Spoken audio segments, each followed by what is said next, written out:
오늘 설교 본문을 말씀드리고 함께 읽어보면서 설교 시간을 가져보도록 하겠습니다.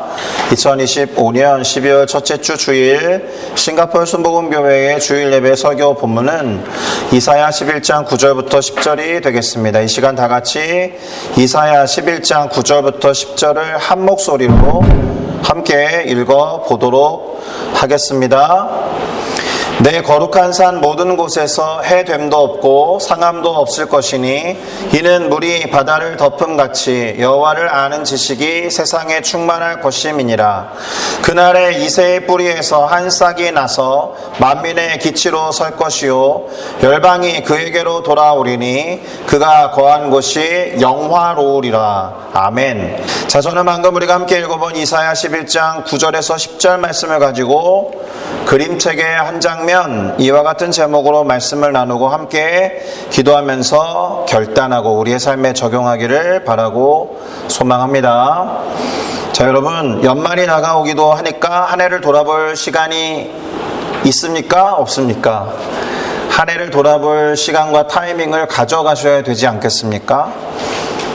짬짬이 그런 시간을 내셔서 잠시 동안 한 해를 돌아보는 작업을 해보시면 좋을 텐데, 그러면 만족하십니까? 그리고 감사가 넘쳐나십니까?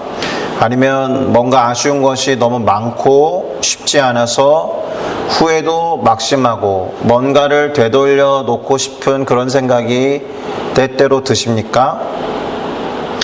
후회되는 일이 분명히 한두 가지는 있을 거다라는 생각이 듭니다. 그렇습니까? 어디 한두 가지 뿐이겠습니까? 생각보다 많을 텐데 1년을 돌아봐도 그 정도일 텐데 지금까지 살아온 전체의 삶을 돌아보면서 후회가 되기도 하고 야, 이것만큼은 정말 되돌리고 싶다, 그런 일이 떠오르면 후회 막심하겠죠. 그리고 너무 거기에 오래 머물러 있으면 고개를 쉽게 많이 이렇게 떨구고 아쉬운 감정에 사로잡힐 가능성이 있습니다. 그래서 그런 조사가 있어요. 물어본 바가 있습니다.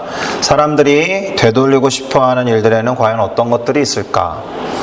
무엇인가를 되돌리고 싶다면 무엇을 가장 먼저 하고 싶은가? 이런 설문에 답한 통계 자료를 가지고 정리를 해봤더니 첫 번째는 과거의 관계를 선택한 대답이 많았다라는 거예요. 많은 사람들이 중요한 관계, 가족이나 친구나 연인을 되돌리고 싶어 합니다. 화해나 또 내가 잘못했던 어떤 것들, 그리고 소통의 부족으로 인해서 후회를 느끼기도 하고 그 과거의 관계를 회복하고 싶어 한다라는 거예요. 그렇습니까? 괜히 옛날에 사귀었던 이성 친구가 막 생각나고 그러지 않습니까? 두 번째, 결정과 선택에 관한 것을 꼽는 경우가 많습니다. 인생에 있어서의 중요한 결정, 예컨대 진로라든가 결혼이라든가 내가 재정적인 투자를 했던 것에서 벌어진 어떤 후회, 그런 것들이 자주 언급되고 있습니다. 사람들은 원하지 않거나 적합하지 않았던 선택을 뒤집어 보고 싶어하는 경향이 있죠. 싱가포르에 와 계신 분들, 싱가포르에 오기로 한 결정과 선택이 어떻습니까? 만족스럽습니까? 되돌리고 싶으십니까? 나에게 무한한 어떤 기회가 있어서 무엇을 선택해도 다 잘 될 거라는 확신이 있다면 그럼에도 불구하고 싱가포르에 오기로 결정하고 선택하셨겠습니까? 이런 질문과 가정을 해볼 수 있다는 거예요. 세 번째로, 시간과 기회에 대한 이야기를 제법 많이 합니다. 그때 그 기회를 잡았어야 했는데 라든가 그 시간과 찬스를 놓친 것에 대한 후회, 그리고 진로와 관련된 그때 그것을 잡았으면 내가 지금 다른 길을 가고 있었을 텐데 라고 후회하며 되돌리고 싶어하는 마음을 가질 경우가 제법 있습니다. 네 번째, 건강과 웰빙에 관한 것일 수 있는데 건강과 관련된 선택, 내가 조금이라도 젊었을 때 어떤 운동이나 식습관 등을 잘 갖췄으면 좋았을 걸, 그런 후회나 돌아보는 과정을 제법 많이 선택한다라는 겁니다. 더 건강한 삶을 원한다라는 점에서 자신이 했던 과거의 선택을 되돌리고 싶은 마음이 드러나기도 합니다.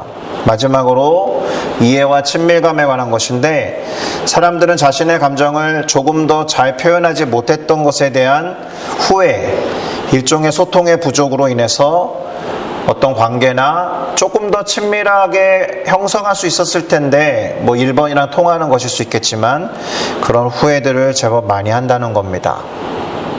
그때 그렇게 말했어야 됐는데, 막 이불킥 날리고 그러잖아요.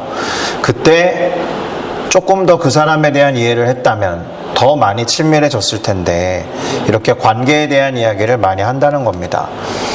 자, 그렇다면 우리들, 이것은 전반적인 통계에 불과한 것이고, 지금 이 자리에 계신 우리들, 그리고 온라인으로 이 예배를 함께 하고 계신 많은 분들, 무엇을 회복하기를 원하십니까? 무엇을 되돌리고 싶어 하십니까? 한번 생각해 보시겠습니까? 또는 하나님은 어떠실 것 같습니까? 하나님에게도 되돌리고 싶어 하시는 뭔가가 있을까요? 후회하시는 하나님이신가요? 그리고 되돌리고 싶으면 얼마든지 되돌릴 수 있는 분 아닙니까? 하나님에게 이 질문을 던지는 것은 조금 어리석은 질문이 될 것 같습니다. 그런데 성경에 하나님이 후회하신다라고 하는 대표적인 구절이 하나 있습니다. 하나님이 인간을 지으신 것에 대해서 후회하셨다는 구절이 있어요. 인간뿐만 아니라 땅에서 숨을 쉬면서 살아가는 짐승들을 그래서 홍수로 쓸어버리신 적이 있습니다. 그러나 우리는 그러한 생각과 심판을, 또 후회하시는 하나님을 너무 그렇게 길게 생각하실 필요는 없을 것 같습니다. 왜냐하면 홍수 사건 이후로 노아에게 약속하시기를 이제 그렇게 하지 않기로 말씀하셨고, 그것에 대해서 언약을 드러내 보이는 증표로 무지개를 보여주셨기 때문에 그렇습니다. 그러니까 그렇게 말씀하신 이후에는 뒤집어 엎는 방식이나 모든 것을 없애버리는 방식을 사용하지 아니하시고 회복에 초점을 두신다라는 거예요. 치유에 초점을 두신다라는 겁니다. 회복과 치유의 역사를 계속해서 써내려가고 계신다라는 겁니다.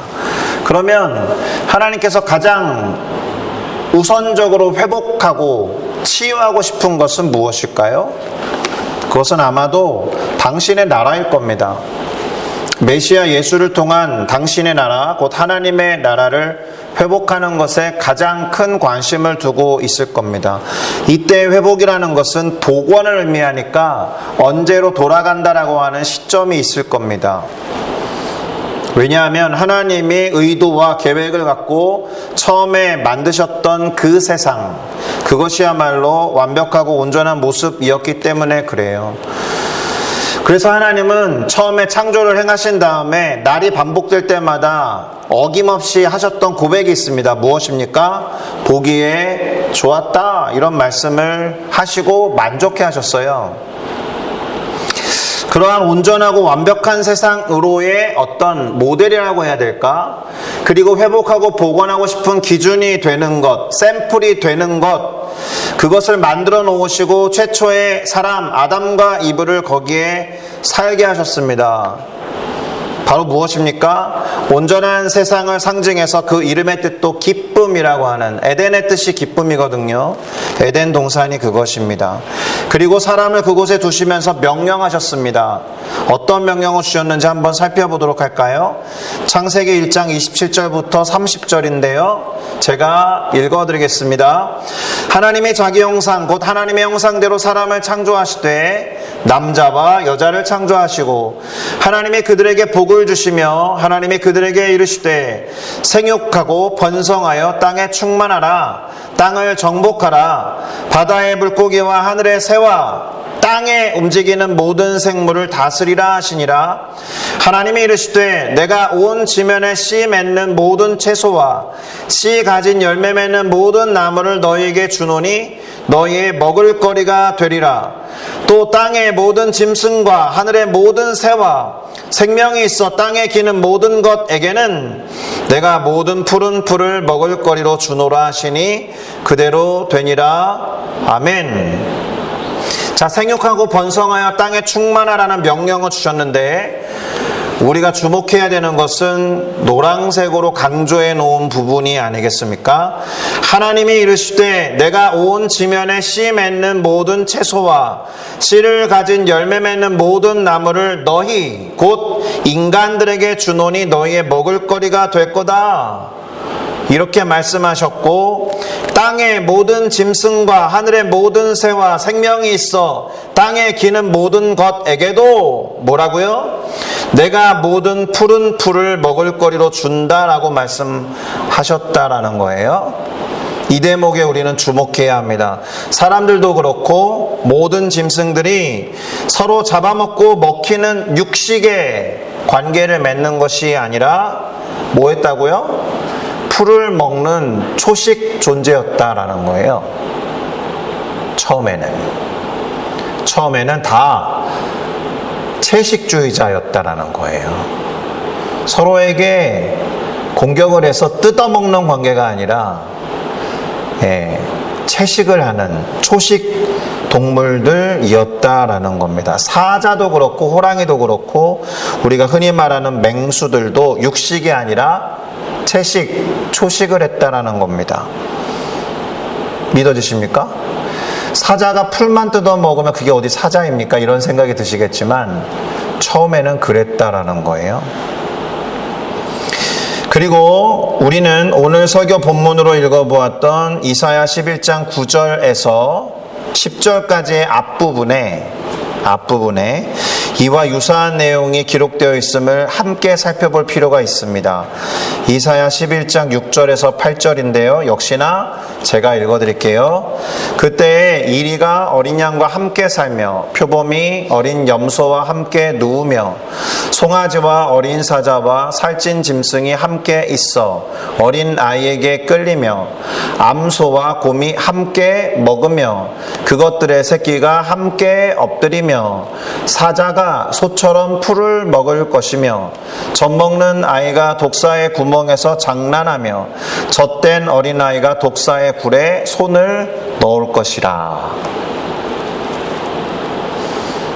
인상적인 장면입니까? 어색한 장면입니까? 어색하면서 인상적인 장면이죠.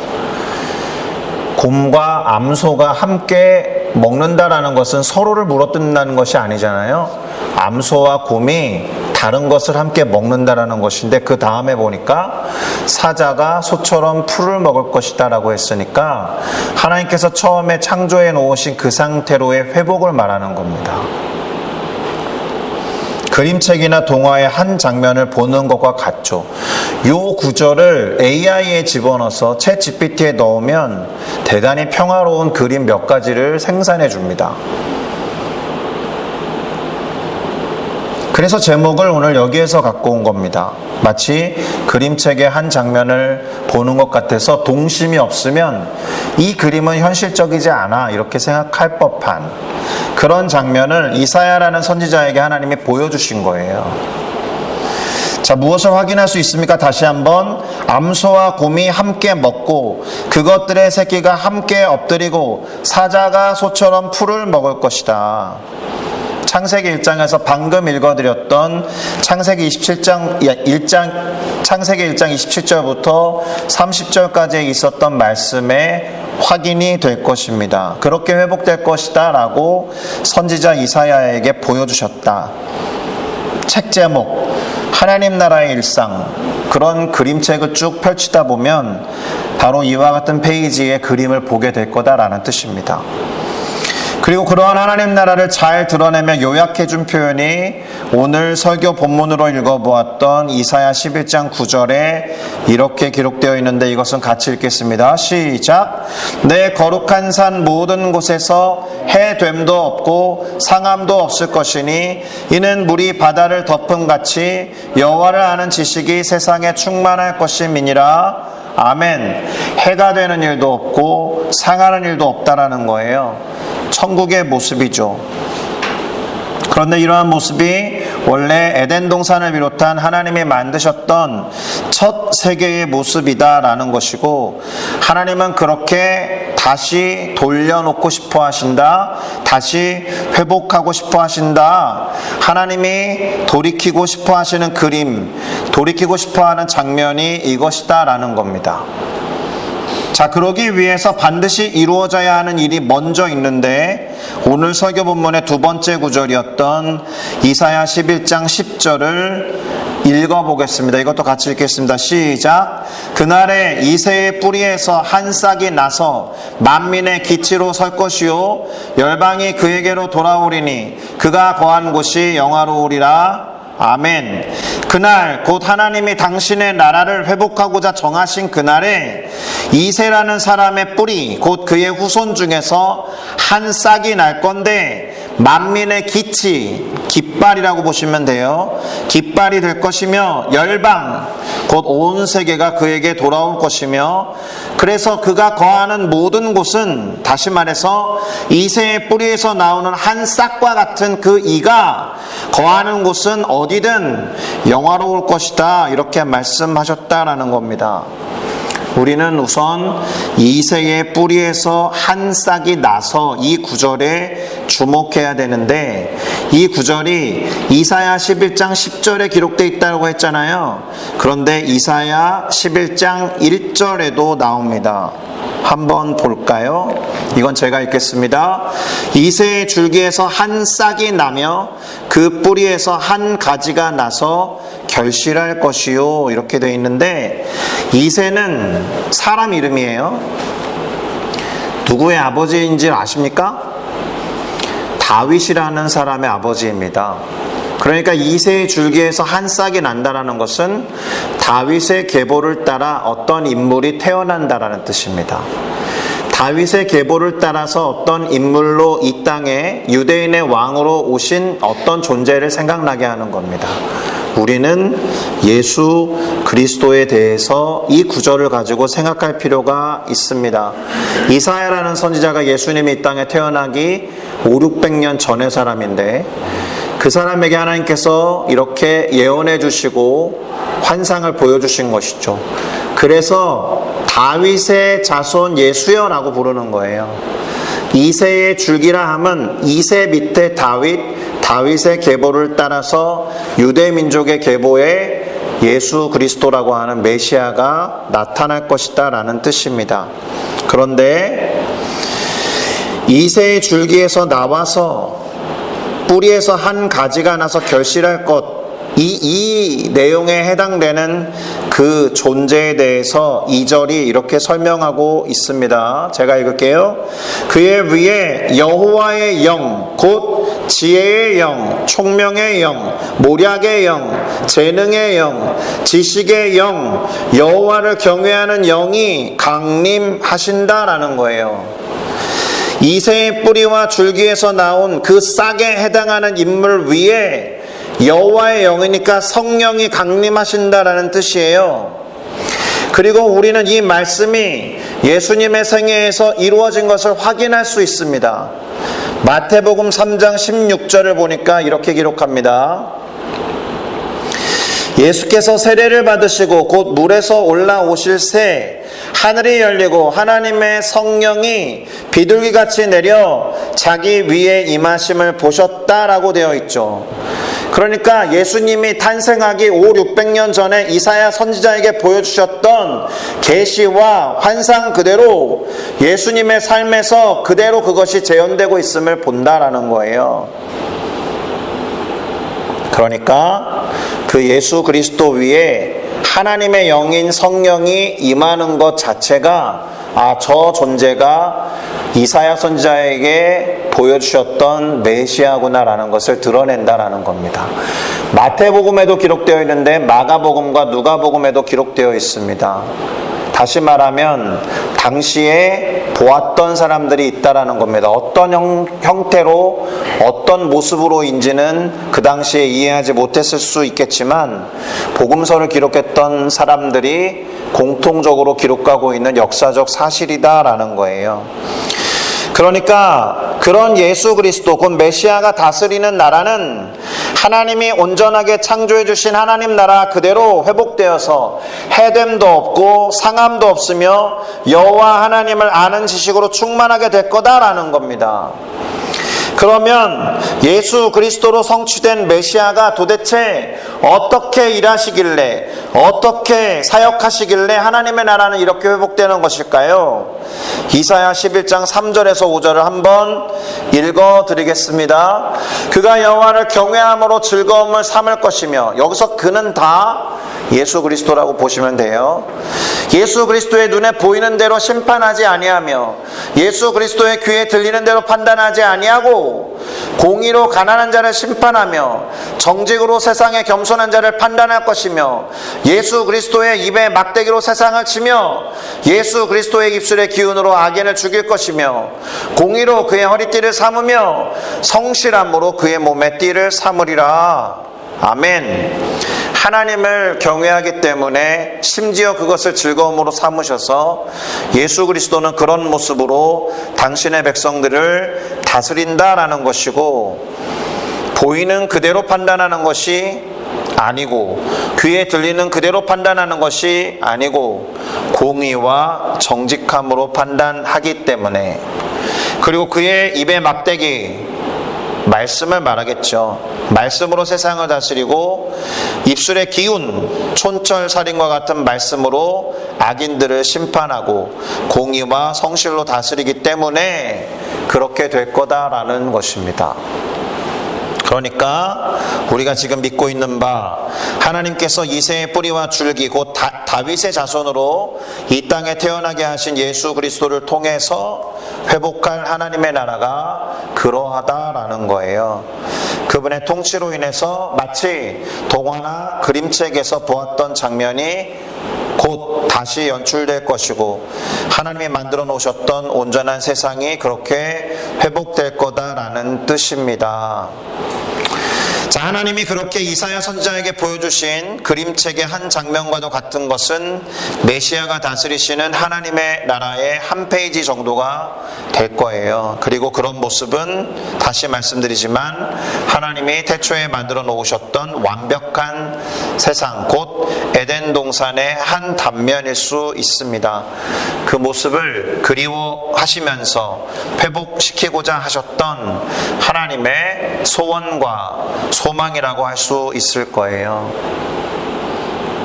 자, 그러면 설교를 마무리하는 작업으로 향하면서 우리들 모두에게 이런 질문을 던져 보아야 하겠습니다. 나는 하나님의 이와 같은 회복 계획에 대해서 얼마나 알고 있고 얼마나 알아왔으며 또 앞으로 그렇게 되기를 진정 함께 바라고 소망하고 있는가?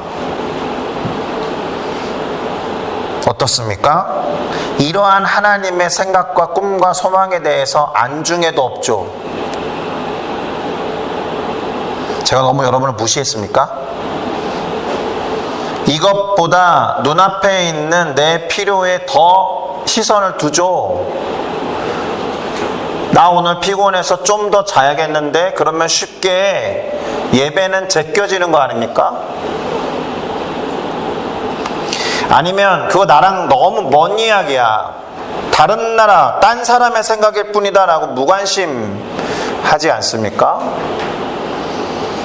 그러니까 사실 지금 던진 질문은 이렇게 바꿔볼 수 있어요.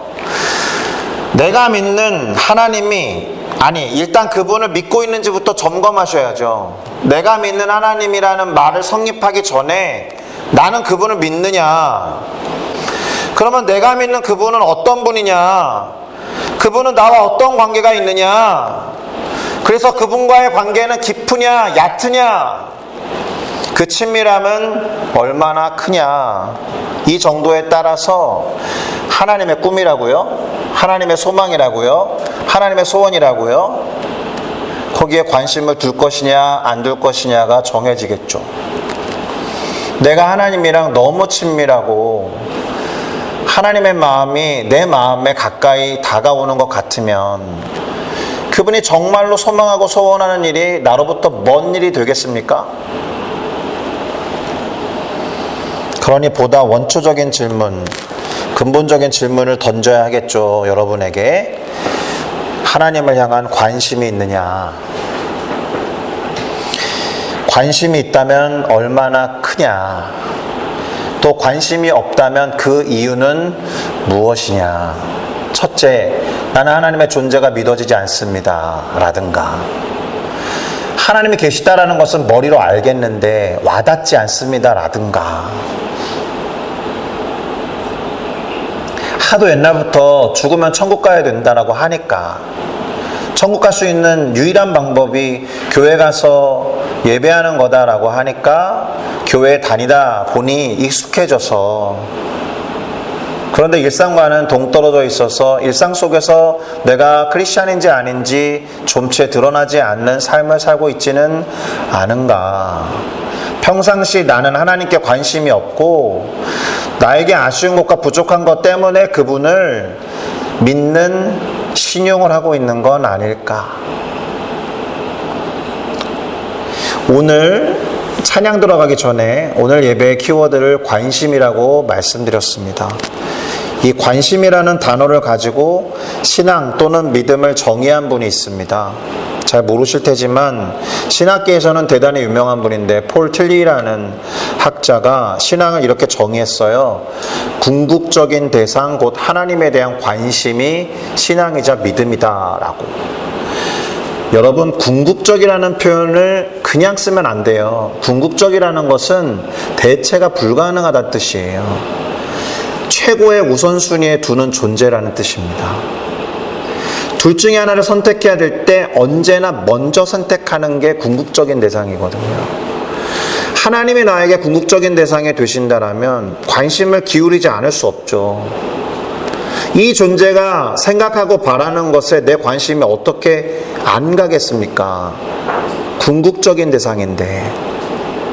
천국은 궁극적인 거예요. 그래서 천국은 마치 밭에서 보물을 캔 사람과 같아서 집안에 있는 모든 것들을 다 팔아서 그 밭을 살 정도로, 왜냐하면 이게 제일 존귀하니까.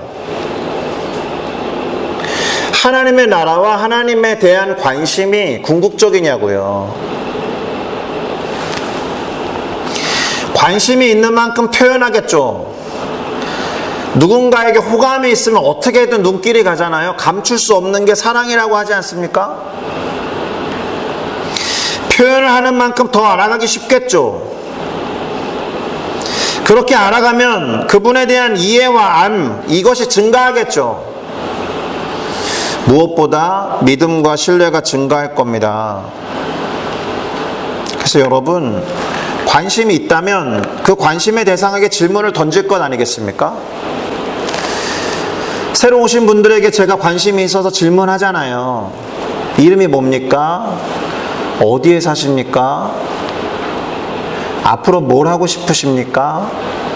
요즘 고민하는 게 있습니까? 관심이 없으면 뭐가 중요하겠습니까?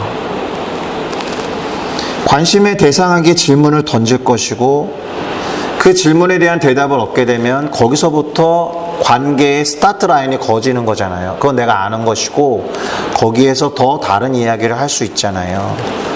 그럼 그분이 원하는 것이 뭔가 보일 때면, 어딘가에서 그런 정보를 접하게 되면 너 그 얘기 들어봤어? 이렇게 됐던데 네가 생각하는 그거는 어떻게 돼? 이렇게 물어보겠죠. 또 다른 질문을 만들어낸다는 거예요.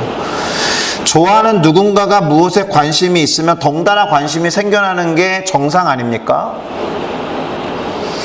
그 과목 공부를 좀채 못하다가 그 과목을 가르치는 선생님이 좋아지면 신기하게 그 과목의 성적이 올라가지 않습니까? 그런 경험 없으세요? 자, 그러면 그 대상에 관심을 갖고 있는 영역에 동참할 마음이 생길 거예요.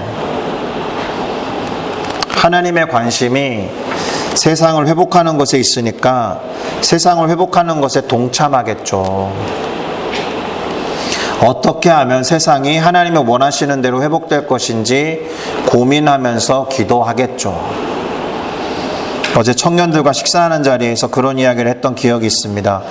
질문이 많다라는 것은 관심이 있다라는 것이지만 신앙에 반드시 도움이 되는 건 아니다라는 식의 이야기를 잠깐 했던 적이 있습니다. 이것을 수정할 필요가 있어요. 신앙 안에 있을 때라면 얼마든지 질문해도 돼요. 내가 이것을 믿을 것인가 안 믿을 것인가를 놓고 치열하게 질문을 던져서 아직 믿음 이전 단계에 있다면 쉽지는 않겠죠. 그러나 내가 믿기로 한 마당에 하나님에 대해서 끊임없이 던지는 질문은 신앙의 성숙에 큰 도움이 될 겁니다. 마지막입니다. 오늘 본문의 마지막 구절에서 주가 거하시는 곳이 영화롭다라고 되어 있었습니다. 그러니까 이곳에 주님이 계시면 이곳이 영화롭다라는 거예요. 영광스럽고 우리가 생각하는 것 이상으로 화려하다는 뜻이겠죠. 이는 주님이 임하신 곳이 하나님 나라라는 뜻이에요. 죽어서 들어가는 곳이 아니라 지금 여기에 주님이 계시면 이미 그 자체로 영화롭고 그 자체가 하나님 나라여서 능히 즐기고 누릴 수 있다라는 뜻입니다.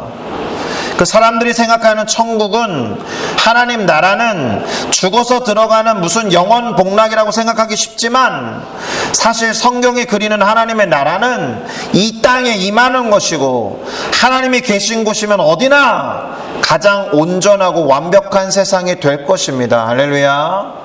그래서 주님이 가르쳐 주신 기도에 그렇게 나와 있잖아요. 하나님의 나라가 오시고 임하시고 라고 되어 있죠. 다른 건 하나 없어도 내 안에 하나님이 있으면 내 자체가 하나님 나라가 되는 것이고, 그래서 그 나라를 충분히 누리는 것이 가능하면 쉽게 흔들리지 않아요. 그 사람은 아무리 쉽지 않은 상황 가운데 놓여도 흔들리지 않아요. 안정감 속에 있어요. 견고해요. 그런데 아무리 많은 걸 가지고 남들이 봐도 화려한 생활을 하고 있어도 주님이 그 안에 없으면 쉽게 무너져요. 기뻐할 수 없고 만족할 수 없는 상황에서도 주님이 우리 안에 있으면 기뻐하며 만족한다라고 고백하는 그런 상황이 하나님 나라인 거예요. 하나님이 함께 하시는 것, 이것이 하나님 나라의 가장 중요한 속성이다라는 것을 기억하시면서 하나님 저와 함께 하고 계신 것 제가 압니다. 그래서 감사합니다라는 고백이 넘쳐나는 우리 모두가 되기를 예수님의 이름으로 축복합니다. 반대로 아직 하나님의 안에 계신 것이 느껴지지 않는 분이 계시면 하나님 제 안에 들어와 주십시오. 기도하시면 될 테고 그 전에 하나님 내 안에 들어오시기 위한 모든 조건들이 이미 형성됐다는 것을 믿으셔야 됩니다. 내가 이렇게 죄투성이인데 내 안에 믿음이 없는데 무슨 하나님이 들어오실 수 있겠어? 이렇게 생각할 것이 아니라 이 죄의 문제를 예수 그리스도께서 단번에 다 해결하셨다라는 믿음 속에 그 믿음을 취하시면 하나님은 이미 우리 안에 들어와 계신 줄로 믿습니다. 그러니 내 안에 계신 하나님 때문에 내가 있는 모든 것이 영화로울 것이다 라고 믿음으로 선포하시면서 당당하게 하나님 나라를 누리며 살아가는 우리 모두가 되기를 예수 그리스도의 이름으로 축복합니다. 기도하시겠습니다.